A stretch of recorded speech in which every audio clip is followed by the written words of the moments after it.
In this video, I'm going to show you how to add a Google Chrome shortcut on your desktop in Windows 10 and Windows 11. This is a quick and easy way to get Chrome on your desktop so you can open it faster without digging through menus every time. Whether you just installed Chrome or you accidentally removed the shortcut, this method will get it back in just a few steps. If this tutorial helps you out, make sure to hit the like button and subscribe for more simple tech tutorials just like this.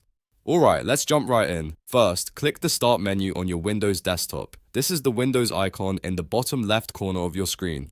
Once the Start menu opens, use the search bar and type Google Chrome. As you type, Windows should bring up Google Chrome in the search results. Make sure you choose the correct app and not a web page or anything else. Now that you can see Google Chrome in the results, right-click on Google Chrome. A menu will appear with different options. From that menu, click Open File Location. This is the step that takes you to the actual shortcut file stored in Windows File Explorer. Once you click it, File Explorer will open automatically. Inside the folder that opens, you'll see the Google Chrome shortcut. Right-click Google Chrome again inside this folder. This gives you a second menu with more options for the shortcut. Now move your mouse over, Send to, and a side menu will appear. From the center menu, click Desktop, which will say Desktop Create Shortcut. As soon as you click that option, Windows will create a new Google Chrome shortcut on your desktop. You can now close File Explorer and go back to your desktop, where you should see the Chrome icon ready to use.